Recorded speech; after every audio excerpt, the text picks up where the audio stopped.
স্ত্রী খদিজাতুল কুবরাকে সম্মান দিতে জানে না। আমার বড় অবাক লাগে, আপনি কেমন তফসিরুল কোরআন করলেন। কোরআনুল কারীমার কোনো আয়াত নাই, হাদিস নাই, তফসিরের নাম দিয়ে কোনো একটা সংগঠনকে আপনি ফলো করতে চাচ্ছেন, কোন একটা সংগঠনকে এই দেশের মানুষের কাছে পৌঁছে দিতে চাচ্ছেন। মনে রাখবেন, আপনি চিনিয়ে দেওয়ার আগে এই দেশের মানুষ তাদেরকে ভালো করে চিনে, ঠিক কিনা বলেন?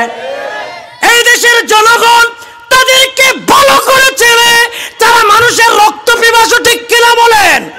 তারা মানুষের রক্তকে বিশ্বাসী, তাদের পক্ষ নিয়ে আপনি আপনার অবস্থানকে নষ্ট করছেন। আপনি তো মূলত সুন্নি ছিলেন, সুন্নি ঘরের ছেলে, ক্ষমতার লোভের জন্য তুমি এখনো হয়ে গেলা এই উল্টা পাল্টা ডব্লিউ দল। বেড়া কিন্তু আগে সুন্নি ছিল ভাই সাহেব, মিলাদ কিয়ামা করতো, মাজারে যাইতো, উরুস ফাতিহা করতো, কিন্তু ক্ষমতার লোভে বেড়া এমন সাইটটা মারছে, একটু সাইটটাই কিতা এখন বেড়ার অবস্থা অনেক উপরে। কিন্তু আল্লাহ যখন বেড়ারে নিচের দিকে দাবাইয়া দিবা, পৃথিবীর কোনো মানুষের সাধ্য আছে? আল্লাহর নবী কাবাকে পরিবর্তন, কিবলাকে পরিবর্তন করে দিয়েছেন আমাদের নবী, অন্য কোন নবীদের দ্বারা সম্ভব হয় নাই। এজন্য আমার ভাইয়েরা, আল্লাহর নবী কিবলা পরিবর্তন করে নামাজ আদায় করলেন, সবাইকে দ্বীনের দাওয়াত দেয়, ইসলামের দাওয়াত দেয়, কোরআনের দাওয়াত দেয়, কোরআনের কথাগুলো মানুষের কাছে পৌঁছে দেয়। কিন্তু আমার যুবক, আমার নবীর চাচা, যিনি আমার নবীকে চোখে চোখে রাখতেন, আরো জোরে বলেন, আমার নবী দুনিয়াতে আসার আগে বাবা হারিয়ে ফেললেন। আমার নবীর জীবনে কি বলবো? নবী দুনিয়াতে আসার আগে নবীর আব্বাজান চলে গেল, এরপরে 6 বছর বয়সে আম্মাজান চলে গেল। আমার নবী এতিম, আমার নবীর সাহারাওয়ালা কেউ নাই। মা আমেনা ডাক দিয়া বলে, এ আমার সঙ্গিনী, তোমরা আমার সন্তানকে তিনার চাচার কাছে গচ্ছিত করে দেবা, আমার সন্তানকে তিনার দাদার কাছে গচ্ছিত করে দিবা।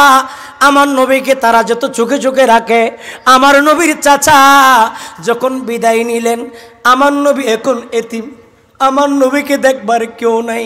এদিকে আমার ভাইয়েরা, আমার নবীর সবচেয়ে জীবন সঙ্গিনী যিনি, হযরতে খদিজাতুল কুবরা, একটু জোরে বলুন রাদিয়াল্লাহু তাআলা আনহা, সুবহানাল্লাহ।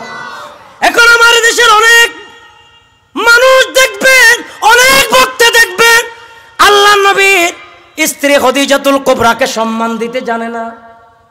আমার বড় অবাক লাগে, আপনি কেমন তফসিরুল কোরআন করলেন। কোরআনুল কারীমার কোনো আয়াত নাই, হাদিস নাই, তফসিরের নাম দিয়ে কোনো একটা সংগঠনকে আপনি ফলো করতে চাচ্ছেন, কোন একটা সংগঠনকে এই দেশের মানুষের কাছে পৌঁছে দিতে চাচ্ছেন। মনে রাখবেন, আপনি চিনিয়ে দেওয়ার আগে এই দেশের মানুষ তাদেরকে ভালো করে চিনে, ঠিক কিনা বলেন? এই দেশের জনগণ তাদেরকে ভালো করে চেনে, তারা মানুষের রক্ত পিপাসু, ঠিক কিনা বলেন? তারা মানুষের রক্তকে বিশ্বাসী, তাদের পক্ষ নিয়ে আপনি আপনার অবস্থানকে নষ্ট করছেন। আপনি তো মূলত সুন্নি ছিলেন, সুন্নি ঘরের ছেলে, ক্ষমতার লোভের জন্য তুমি এখনো হয়ে গেলা এই উল্টা পাল্টা ডব্লিউ দল।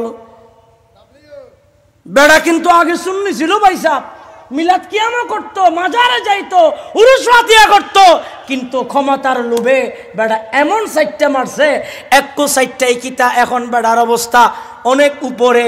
কিন্তু আল্লাহ যখন বেড়ারে নিচের দিকে দাবাইয়া দিবা, পৃথিবীর কোনো মানুষের সাধ্য আছে? আচ্ছা হইছে দেখি এখানে কাবা ভাঙার জন্য বাদশা বাদশাহ আসলো, এত বড় বাদশা, দুনিয়ার ইতিহাসে এত বড় বাদশা, এত বড় পলোয়ান, এবং মাহমুদ নামক হাতি আনলো। এটাও ইতিহাসের সবচেয়ে বড় হাতি। ওই হাতির কাছ থেকে কোনো কিছু রেহাই পায় না, মাহমুদ নামক হাতি এনেছে। হইছে দেখি খানে কাবা ভাঙছে না, বেড়ারা সিটটাই হুটটাই পড়া গেছেন কি?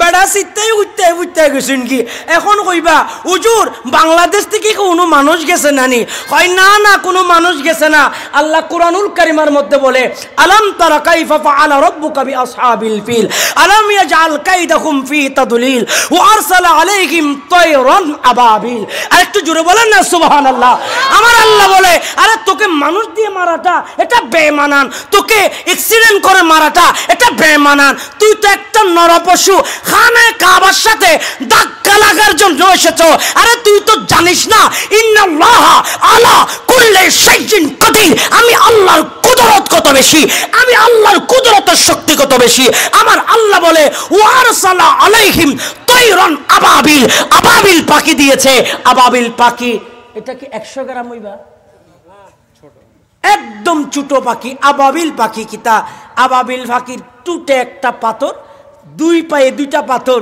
ইটা কিতা খানে কাবার লগে যারা বিয়াদবি করছে তারার মাত্রার উপর মাথার উপর দিছে ইটা দেওয়া মাত্র বাইসা বেড়া বেহুশ হইয়া পড়েন কিছুন কি কিতা বড় হাতি এই বড় হাতির আর খুঁজে পাওয়া যায় না তো আমি আপনারা বুঝাইতে চাই যে যারা আজকে খদিজাতুল কুবরার শানে বিয়াদবি করে বলেন তাদের শাস্তি আছে না নাই আরো জোরে বলেন আছে না নাই যারা আমার নবীর বউ বলে অথচ কোরআনুল কারীমের মধ্যে আমার ফিসা হুজুর আছে বিদায় আমার শাহজাদা ভাইজান অ্যাডভোকেট ভাইজান আছে বিদায় ভাইজান কষ্ট হচ্ছে কোরআন শরীফে আল্লাহ বলে